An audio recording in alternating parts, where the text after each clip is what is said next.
Assalamualaikum warahmatullahi wabarakatuh. Perkenalkan nama saya Reza Imrande dengan NIM 222161081 dari kelas 5C. Di sini saya akan mempresentasikan hasil analisis saya terhadap salah satu jurnal yang berjudul tentang eksklusi sosial dalam dunia pendidikan di Indonesia. Studi kasus kesenjangan digital dalam pelaksanaan pembelajaran jarak jauh atau PJJ. Dampak kebijakan pembelajaran jarak jauh atau PJJ yang diterapkan selama pandemi COVID-19 terhadap eksklusi sosial dalam dunia pendidikan di Indonesia. Kesenjangan digital yang muncul akibat keterbatasan akses teknologi dan internet di berbagai daerah.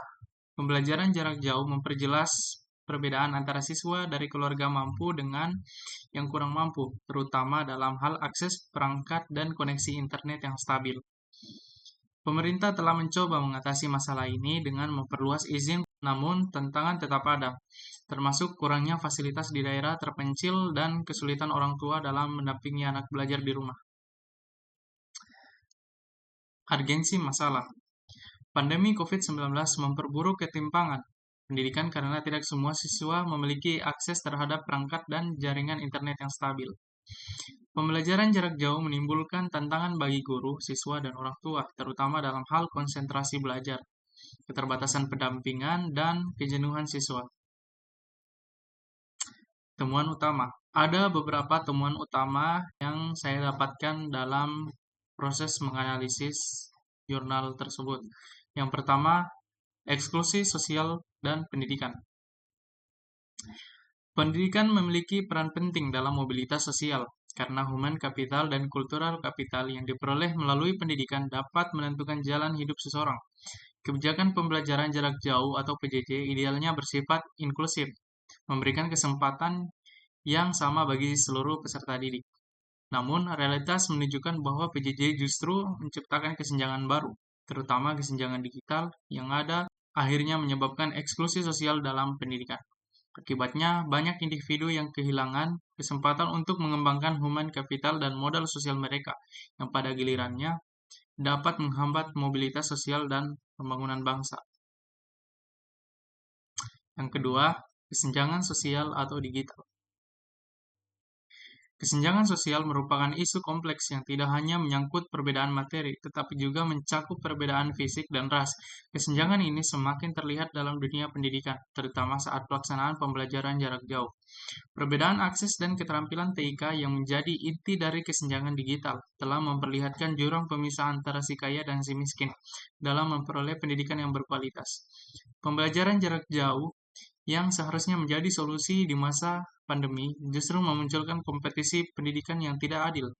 Mereka yang memiliki akses terhadap teknologi dan internet dapat dengan mudah melanjutkan pembelajaran, sementara mereka yang kurang beruntung akan tertinggal. Hal ini menunjukkan bahwa kesenjangan digital merupakan salah satu faktor utama yang memperburuk kesenjangan sosial dalam pendidikan.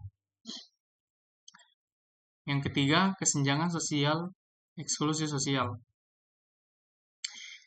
Istilah kesenjangan digital awalnya merujuk pada kesenjangan dalam akses komputer, kemudian berkembang menjadi kesenjangan akses internet, dan kini merujuk pada kesenjangan keterampilan digital. Pandemi COVID-19 semakin memperparah kondisi ini, di mana kesenjangan ekonomi dan akses pendidikan semakin melebar. Kesenjangan digital ini pada akhirnya menyebabkan ketidakmerataan akses dalam pembelajaran jarak jauh dan menciptakan eksklusi sosial bagi mereka yang tidak memiliki kemampuan atau sumber daya yang memadai untuk berpartisipasi dalam dunia digital. Solusi. Solusi. Ada beberapa solusi yang ditawarkan dari beberapa pihak. Yang pertama, pemerintah, perusahaan, dan CSO dan komunitas. Solusi yang ditawarkan pemerintah yaitu pemerintah perlu meninjau ulang pembelajaran jarak jauh dan memberikan alternatif. Pembelajaran jarak jauh berpotensi menimbulkan lost generation. PTM dapat dilakukan dengan syarat ketat dan protokol kesehatan, vaksinasi untuk pendidikan dan fasilitas sekolah yang memadai, koordinasi dengan pemerintah daerah, dan pengawasan ketat, apresiasi untuk guru dan bantuan gawai atau alat pembelajaran, pembekalan metode alternatif untuk guru dan pendampingan psikolog, sosialisasi pembelajaran jarak jauh yang konsisten dan persiapan yang matang.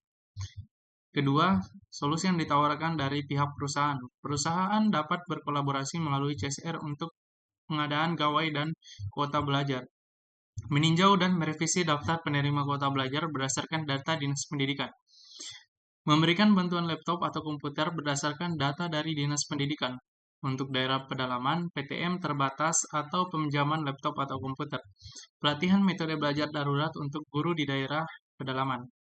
Yang ketiga atau yang terakhir, solusi yang ditawarkan pihak CSO dan komunitas.